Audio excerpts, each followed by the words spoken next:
আসসালামু আলাইকুম অষ্টম শ্রেণীর শিক্ষার্থীরা, আশা করি সবাই ভালো আছো।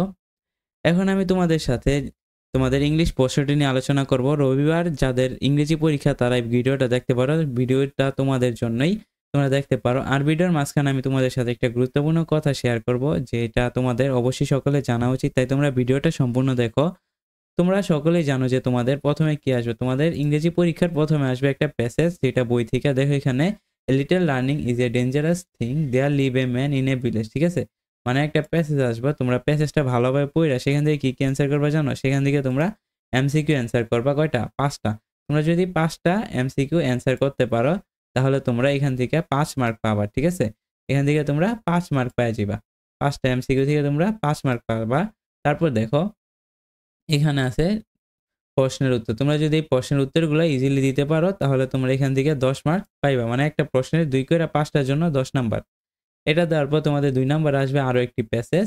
আরো একটি প্যাসেজ আসবো। এই প্যাসেজটা যদি তোমরা অ্যান্সার করো তাহলে এই প্যাসেজ থেকে তোমাদের ট্রু ফলস দিতে হইব। ট্রু ফলস আর একটা কলাম, এই দুইটা যদি তোমরা অ্যান্সার করো তাহলে তোমরা এখান থেকে 10 মার্ক খুব ইজিলি পেয়ে যাচ্ছ। ঠিক আছে, আর এখন তোমরা অনেকেই আমাকে জিজ্ঞাসা করছে, স্যার এই প্রশ্নটা আমাদের পরীক্ষার মধ্যে আসবে কিনা?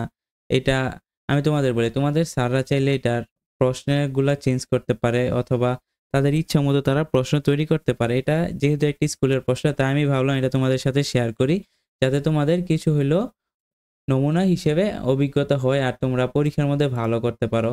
আর তোমরা অবশ্যই এটার উপর নির্ভর হয়ে যাবে না, তোমরা এগুলা পাশাপাশি অন্য যে টপিকগুলো আছে সেগুলোর উপরও তোমরা নির্ভর হয়ে যাবে, যাতে তোমাদের পরীক্ষার মধ্যে সুবিধা হয়। এই প্রশ্নটা যারা সলভ করতে চাও তারা ডিসক্রিপশন বক্স থেকে লিঙ্ক থেকে এটা সলভ করে নিও, যাতে তোমাদের পরবর্তী পরীক্ষার মধ্যে কোনো ধরনের সমস্যা না হয়। ঠিক আছে, এইখান থেকেও তোমাদের কিছু কমন পড়তে পারে, কারণ এটা যেহেতু একটি স্কুলের প্রশ্ন, তাই এটা থেকেও কি তোমাদের আসতে পারে। আমি সরাসরি এখন রাইটিং পার্টে চলে আসি। দেখো এখানে প্রথমত একটা সিভি আছে, যেই ইংলিশ ফেমাস স্কুল। ঠিক আছে, ইংলিশ টিচার।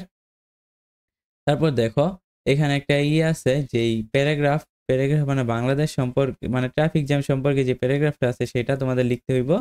এটার পর দেখো কি আসছে, যে একটা অ্যাপ্লিকেশন আছে, সেটিং আপে কম্পিউটার ক্লাব ইন স্কুল। ঠিক আছে, তো এগুলা দেওয়া দিলেই মোটামুটি কমপ্লিট। যাই হোক, তোমাদের প্রশ্নের উত্তরগুলো তোমরা পেয়ে গেছো। আল্লাহ হাফেজ।